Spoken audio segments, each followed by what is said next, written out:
Hello. आज के हम इस वीडियो में पढ़ेंगे कोशिका संरचना। तो ये एक इंटायर साइटोलॉजी लेक्चर सीरीज़ होने वाली है। इसमें हम साइटोलॉजी को डिटेल में पढ़ेंगे। ये आपके 11th में, नीट में, बैचलर्स में, हर जगह काम आएगी।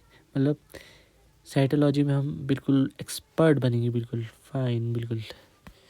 तो बहुत लोग क्या कहते हैं, डेफिनेशन करा देते हैं, लेकिन आज मैं आपको सबसे पहले एक स्ट्रक्चर बताऊंगा, क्योंकि स्ट्रक्चर अगर स्टार्टिंग में ही पढ़ लिया तो बहुत इजी हो जाएगा सब कुछ बाद में समझना। क्योंकि स्टार्टिंग में एडवांस पढ़ लेते हैं, फिर उनको रटना पड़ता है तो समझ भी नहीं आता है। तो इसलिए इससे बड़े सब चीज़ें जो होती हैं जो छोटी सी स्टार्ट करनी चाहिए।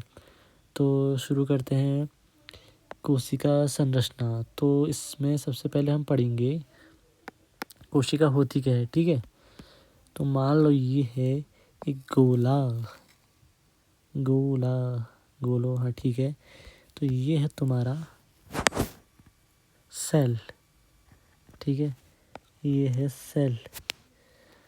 तो सेल हो गया। तो इसमें देखिए क्या है, यहाँ पर कोशिका आवरण, सेल एनवलप, ठीक है।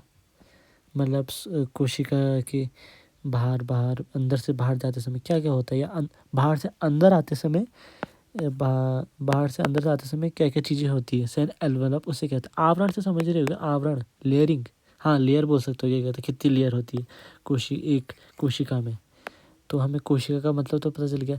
और वैसे ये जो मैंने बनाया है स्ट्रक्चर, इस गोल नहीं होता, अलग अलग डिफरेंट होता है, पर अभी समझाने के लिए खाली गोल मान लो। सेल एक गोल स्ट्रक्चर है, गोल संरचना है। आधे इंग्लिश आधे हिंदी हो गया, सॉरी माफ़ करिएगा। तो कहाँ थे हम? हाँ, तो कोशिका आवरण में, सेल एनवेलप में सबसे पहले होता है कोशिका झिल्ली, ठीक है।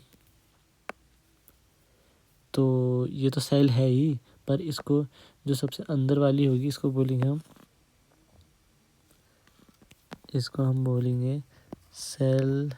हिंदी में लिखते हैं क्योंकि अभी हम हमारे हिंदी मीडियम के बच्चों के लिए पूरी सीरीज चल रही है कोशिका झिल्ली,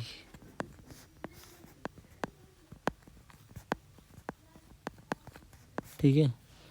अब हम एक और गोला बनाएंगे बाहर से ही।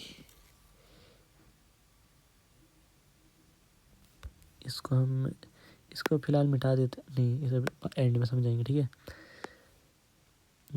तो ये हो गया कोशिका झिल्ली। अब हाँ, उसमें क्या लिखा है, कोशिका भित्ति, सेल वॉल। तो इसको अब हम लिखेंगे यहाँ पर, ये दूसरा वाला नहीं, दूसरे रंग से कलर से बनाएंगे। इसको हम लिखेंगे कोशिका भित्ति, ठीक है।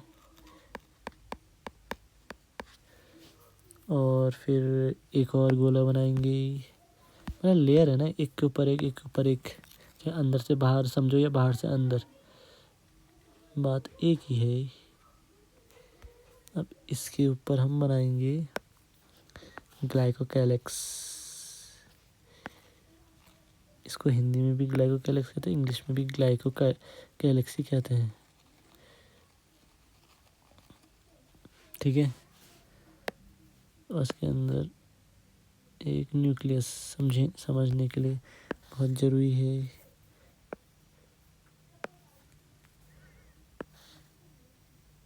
न्यूक्लियस, केंद्रक, हिंदी में भी आप पता होना चाहिए। नहीं, मतलब हिंदी मीडियम के बच्चों के लिए तो हिंदी में भी ध्यान रखूँगा। बार बार इंग्लिश हो जा रही है, माफ़ करिए। तो आज की वीडियो में हमने पढ़ा को कोशिका आवरण क्या होता है, कोशिका भित्ति, यानी कोशिका झिल्ली, कोशिका भित्ति, ग्लाइकोकैलेक्स, ठीक है। और ये जो थोड़ा मैंने इसको अंदर तक दिखा दिया, समायाची हैं हम। इसको एरो को बाहर तक दिखाने, क्योंकि ये खाली सेल बताने के लिए, पूरा इंटायर स्ट्रक्चर, पूरी संपूर्ण संरचना एक कोशिका है, ठीक है। ये पूरी संपूर्ण संरचना एक कोशिका है। और कोशिका की सबसे अंदरूनी आंतरिक संरचना को कोशिका झिल्ली कहते हैं। फिर उसके बाहर बीच में आती है कोशिका भित्ति जो ग्लाइकोकैलिक्स और कोशिका झिल्ली के बीच में होती है। फिर सबसे बाहर ग्लाइकोकैलिक्स, फिर अंदर में केंद्रक। तो अब ये समझ लिया ना, अब पूरी साइटोलॉजी, पूरा कोशिका विज्ञान आपके बुद्धि में समायोजित हो जाएगा। Thanks for watching.